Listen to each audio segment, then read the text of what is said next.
రవితేజ గారినైతే మాత్రం చాలా కాలం తర్వాత ఒక మొండివాడిగా అయితే చూపిస్తూ ఉన్నారు. ఈ ట్రైలర్‌లో మాత్రం 'ఈగల్' మూవీ ట్రైలర్ గురించి మనం మాట్లాడబోతుంది. చాలా అంటే చాలా ఇంట్రెస్టింగ్‌గా ప్లాన్ చేశారు. అలాగే రవితేజ గారి క్యారెక్టరైజేషన్ ఏంటి అంటే గనక ఒక గన్ డీలర్ టైప్‌లో అయితే ఉందన్నమాట. అంటే చాలా ప్రాంతాలకి, చాలా దేశాలకి తన ట్రాన్సాక్షన్స్ జరుగుతున్నాయి అని చెప్పి 'అఖండలో' విలన్‌గా అయితే నటించారు కదా! సో, అతనైతే చెప్పటము. అలాగే ఇంకొక వైపు చూస్తే గనక కావ్య తాపర్ గారితో ఏదో ఫ్యామిలీ లైఫ్ కూడా స్పెండ్ చేసినట్టు, దాని తర్వాతే ఈయన ఇలా మారినట్టయితే తెలుస్తూ ఉంది. ఇంకొక వైపు నుంచి నవదీప్ గారు ఎక్స్‌ప్లెయిన్ చేసే విధానము, అలాగే అనుపమ పరమేశ్వరన్ గారు ఇన్వెస్టిగేషన్ చేస్తున్నట్టయితే ఉందన్నమాట. అంటే ఇన్వెస్టిగేటివ్ జర్నలిస్టా, లేదు అంటే పోలీసులకు సంబంధించిన ఆవిడ అని చెప్పి మాత్రం మనకి ఇంకా ఫుల్‌గా ఎక్స్‌ప్లెయిన్ చేయలేదు. మనకి చూపిస్తున్న దాని ప్రకారం అయితే మాత్రం ఒక జర్నలిస్ట్ టైప్‌లోనే చూపిస్తూ ఉన్నారనమాట.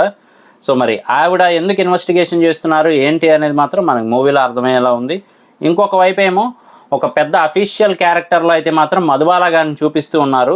అంటే రవితేజ గారు చాలా బ్యాడ్ అనే ఉద్దేశంతో ఆవిడ ఉన్నట్టయితే తెలుస్తూ ఉంది. కాకపోతే ఇంకొక వైపేమో ఆ ప్రాంత ప్రజలందరూ కూడా ఆయన దేవుళ్ళ మొక్కుతున్నట్టయితే చూపిస్తూ ఉన్నారు రవితేజ గారిని. అదొక ఇంట్రెస్టింగ్ ఆస్పెక్ట్ అయితే కనబడుతూ ఉంది. దీంతో పాటుగానే రవితేజ గారు డైలాగ్స్ ఏవైతే ఉన్నాయో అవి చాలా ఇన్‌డెప్త్ మీనింగ్ అయితే ఉన్నాయన్నమాట. అంటే ఆయన ఎక్స్‌ప్లెయిన్ చేసేటప్పుడే ఆయుధాలతో యుద్ధం చేసేవాడు రాక్షసుడు, విధ్వంసాన్ని ఆపేవాడు దేవుడు, నేను మాత్రం మొండివాడిని అని చెప్పి ఆయనకైనా ఎక్స్‌ప్లెయిన్ చేసే విధానము అదంతా కూడా ఈయన ఏదో పాజిటివ్ థింగ్‌తోనే వెళ్తున్నప్పటికీ కూడా లోకమంతా కూడా ఈయన్ని నెగిటివ్‌గా చూస్తున్నట్టు, కానీ అనుకోని పరిస్థితుల వల్ల ఈయన అలా ప్రవర్తించాల్సి వచ్చినట్టు అయితే మాత్రం తెలుస్తూ ఉంది క్లియర్ కట్‌గా మాత్రం. అలాగే ట్రైలర్ చూస్తున్నంతసేపు కూడా మనకి చాలా రిచ్‌గా ఉండేలాగా ప్లాన్ చేశారు. అంటే భారీ బడ్జెట్‌గానే తీశారు. మూవీ అంతా కూడా మనకి చాలా క్లారిటీగా తెలుస్తూ ఉంది. ఇంకొక వైపేమో అవసరాల శ్రీనివాస్ గారేమో ఒకవైపు అఫీషియల్‌గా ఏదో పోలీస్‌లా పనిచేస్తున్నట్టే, ఇంకొక వైపేమో మరి రవితేజ గారికి పనిచేస్తున్నట్టు కూడా కనబడుతూ ఉంది. అంటే చూడడానికి ఆయన క్యారెక్టరైజేషన్ చాలా వెరైటీగా ప్లాన్ చేశారు. ఎందుకు అంటే కనుక మనకి టీజర్‌లో కూడా చెప్తారనమాట. అతను కనిపించడు కానీ వ్యాపించి ఉంటాడు అని చెప్పి రవితేజ గారి గురించి ఎక్స్‌ప్లెయిన్ చేసే విధానము. అలాగే ఈ ట్రైలర్‌లో చూస్తే మాత్రం ఏదో ఇన్వెస్టిగేషన్ చేస్తున్నట్టయితే క్లియర్‌గా ఉంది మన అవసరాల శ్రీనివాస్ గారి క్యారెక్టర్ కూడా. మరి ఇంతకు ముందు ఉండాల్సిన కావ్య తాపర్ గారు తర్వాత ఏమయ్యారు అనేది మాత్రం మనకి కనబడకుండా పెట్టారనమాట. అంటే ఆ రవితేజ గారి గెటప్పే 2 షేడ్స్ ఉన్నట్టయితే తెలుస్తుంది. ఫ్యామిలీ లైఫ్‌తో ఉన్నప్పుడంతా కూడా ఎంగేజ్‌గా ఉన్నట్టు, యూత్‌గా ఉన్నట్టు చూపిస్తూ ఉన్నారు. అలాగే నెక్స్ట్ మళ్ళీ కొంచెం ఏజ్ పెరిగినట్టు ఆ మీసకట్టు కానీ, లేదు అంటే ఆ గడ్డం కానీ ఇంట్రెస్టింగ్‌గా అయితే ప్లాన్ చేశారు.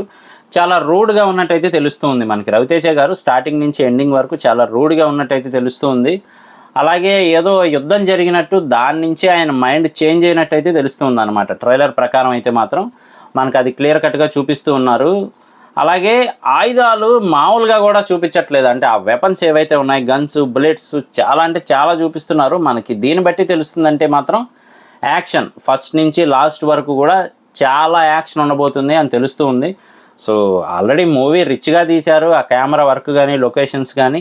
ఇంకొక వైపేమో ఒకవైపు అనుపమ గారు, ఇంకొక వైపు కావ్య తాపర్ గారు, అలాగే మిగతా యాక్టర్స్ ఎవరైతే ఉన్నారో వాళ్ళ రోల్స్ కూడా చాలా ఇంట్రెస్టింగ్‌గా ఉండబోతున్నాయి తెలుస్తూ ఉంది. సో మొత్తానికి ఇది ఒక పవర్ ప్యాక్డ్ మూవీ అని చెప్పొచ్చు అనమాట. సో రవితేజ గారు తెలిసిందే కదా, డిఫరెంట్ కాన్సెప్ట్ చేసుకుంటూ వెళ్ళిపోతూ ఉంటారు. సో ఇది కూడా అదే లిస్ట్లో చేరబోతుందని తెలుస్తూ ఉంది. సో మూవీ అయితే మాత్రం హిట్ అవ్వాలని మనం కూడా కోరుకుందాము. ట్రైలర్ అయితే చాలా ఇంట్రెస్టింగ్‌గా ప్లాన్ చేశారు. ట్రైలర్ వైజ్ అయితే నో కాంప్రమైజ్ అసలు. చాలా రిచ్‌గా ఉంది ట్రైలర్ మాత్రం చూస్తున్నంతసేపు కూడా. అలాగే నవదీప్ గారి మాటల్లో చూస్తే గనక ఒకరోజు రాత్రి ఏదో బీభత్సం జరిగింది యుద్ధం అనే టైప్‌లో అయితే క్లియర్ కట్‌గా అర్థమవుతూ ఉందన్నమాట. అలాగే రవితేజ గారిని ఎవరో టచ్ చేయలేని రేంజ్‌లో ఉన్నట్టయితే తెలుస్తూ ఉంది. ఆ మాస్ లుక్ కానీ, లేదు అంటే ఆ ఇల్లు ఏదైతే ఉందో అది ఒక కోట టైప్‌లో ఉంది చూడడానికి, చిన్న సైజు. సో మొత్తానికైతే మాత్రం ఇది నా రివ్యూ. ఇలాంటి మరిన్ని ఇంట్రెస్టింగ్ వీడియోస్ కోసం, రివ్యూస్ కోసం మన ఛానల్ వెంటనే సబ్స్క్రైబ్ చేసుకోండి.